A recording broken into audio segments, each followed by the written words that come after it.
Hello,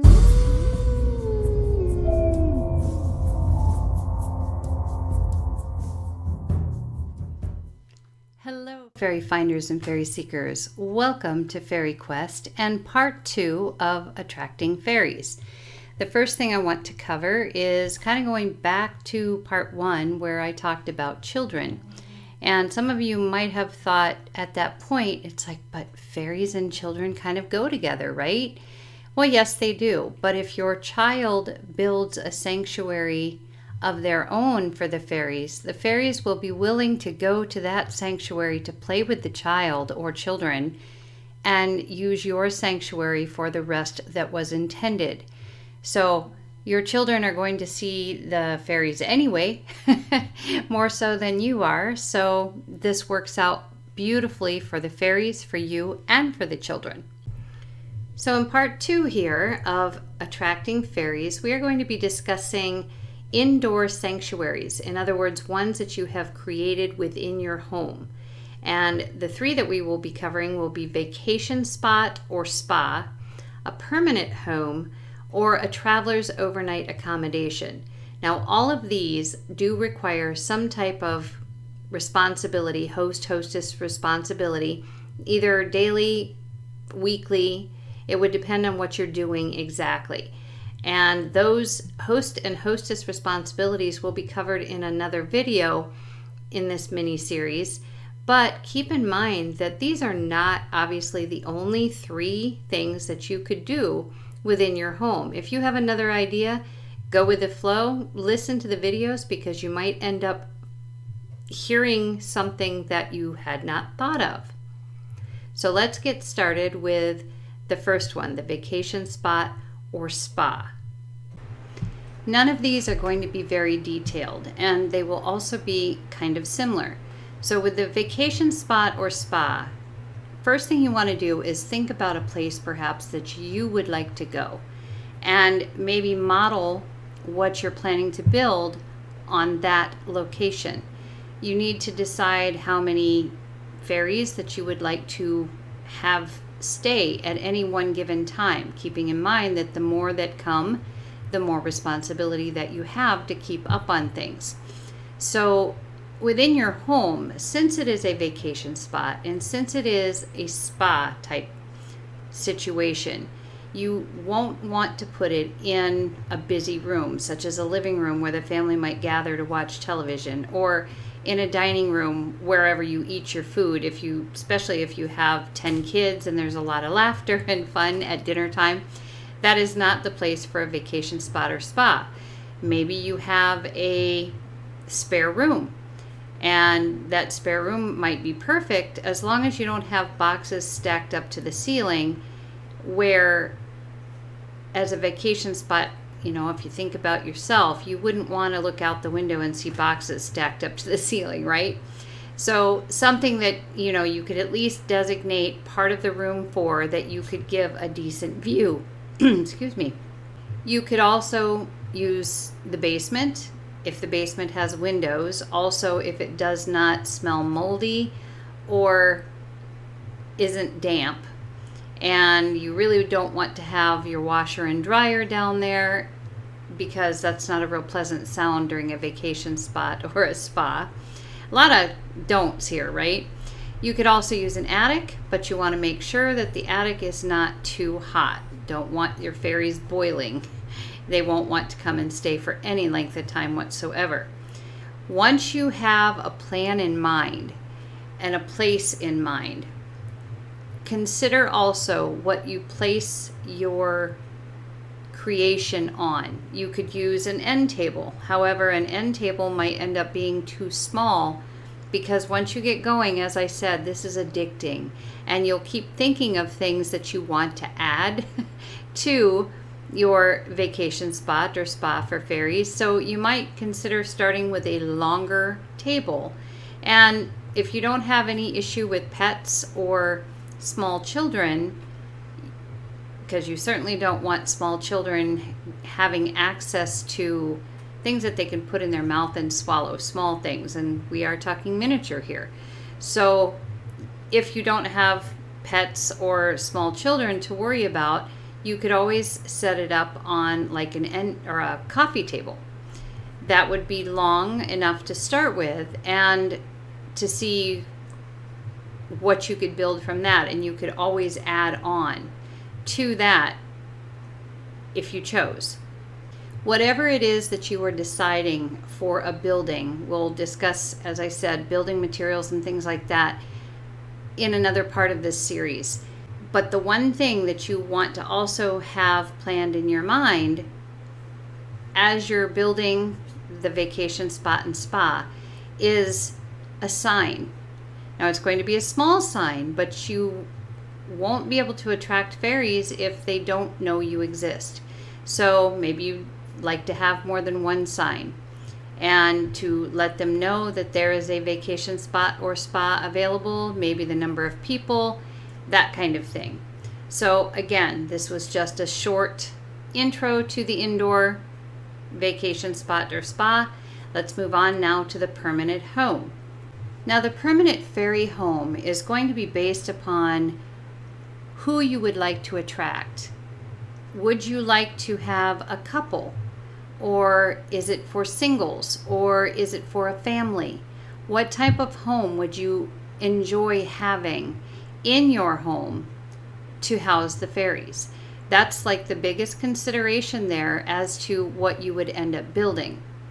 In the case of having a permanent home for fairies, sometimes you can set up in locations where it is busy and somewhat chaotic. So a living room or dining room might be fine, depending on what type of fairy family or individual or couple you would like to attract.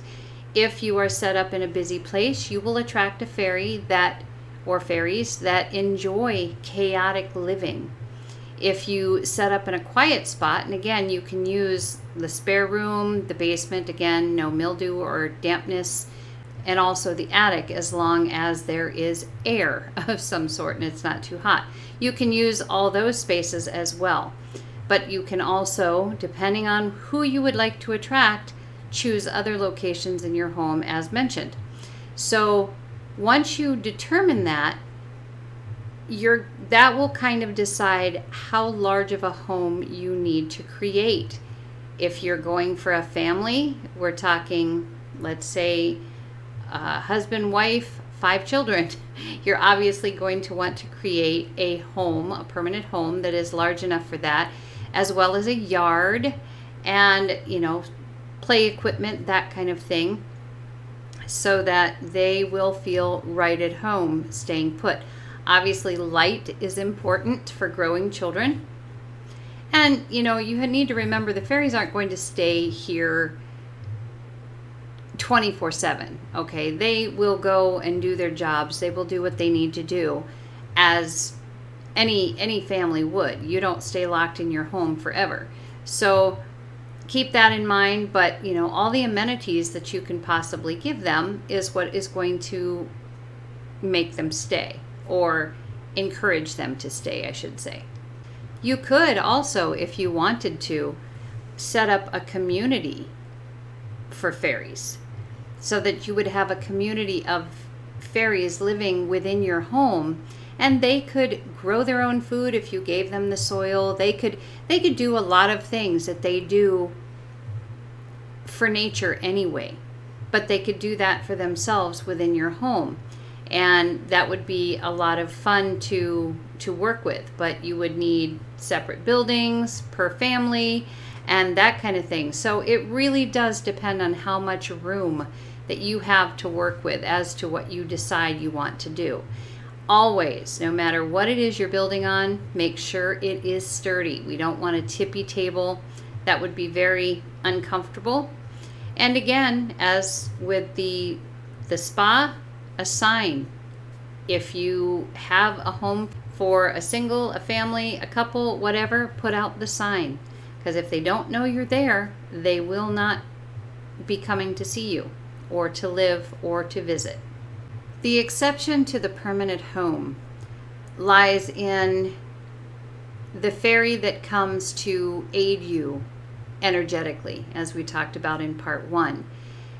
whatever home you provide for this fairy, they will gladly use. But if you learn to communicate with this fairy and find out what it is that they need from you, then you can provide those things, and that will allow the fairy to help you energetically for as long as they need to.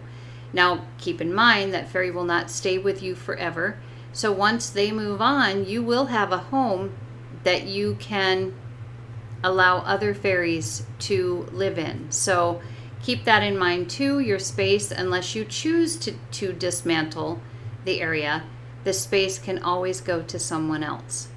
So let's move on now to the traveler's overnight accommodation.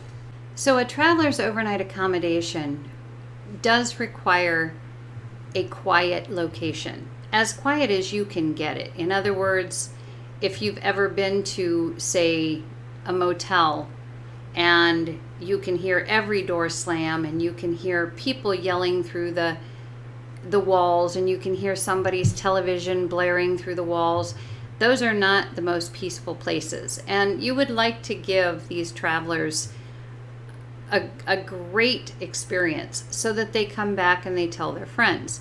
So with the travelers, the fairy travelers, they go a long distance, and some of them obviously like to go on foot.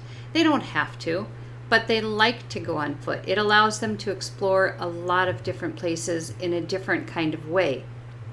So if you are setting up for that kind of traveler, keep in mind you might not have them year-round, because their choice obviously would be to sleep outdoors if at all possible. If the weather is bad, if it's storming or something like that, of course they're probably going to want to be indoors. And then also winter months, because they travel regardless. So winter months, you would probably have a pretty steady flow of overnight visitors, travelers.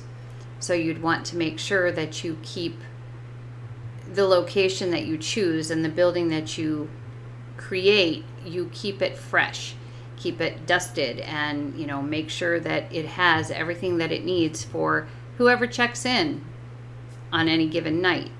In this particular case, you don't need anything really huge if you're only taking one traveler per overnight stay. And most of the time they do travel by themselves. At least that's my understanding. But every once in a while you might have traveling companions, and in that case you might make sure that you always have room for a second person, because you're not going to know one way or another who's showing up and who isn't. So you could start with something small. You could even put the traveler's accommodation in a closet. It doesn't really require a lot of sun or anything like that, because they're only there overnight.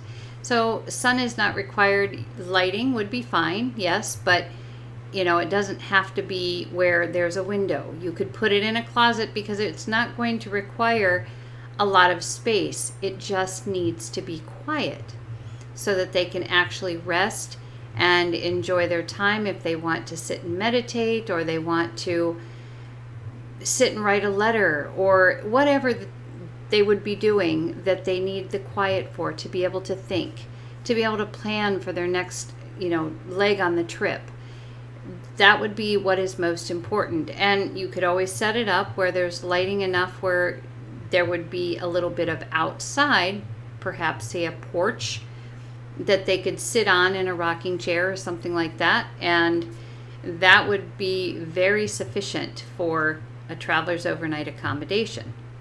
Again, don't forget the sign. If you have a traveler's accommodation, you're going to want to have a sign, and where you put this sign, and more than one sign is awesome too, but I would put it like right next to my front door, outside, obviously, on like to the right or the left of the front door, because that's where people come in. You could also put one in your yard, in a certain strategic place that you believe that fairies might come across it. And if there's something odd, they're going to see it. If they notice something that just doesn't look like it should be there, they're very curious. So they are going to come and look at that. So that is it for part 2. Next up will be about the host and hostess responsibilities for these locations, and we'll continue on after that. So I hope you enjoy, and I hope you're planning, because this can be a lot of fun. So we'll talk to you in the next video. Take care.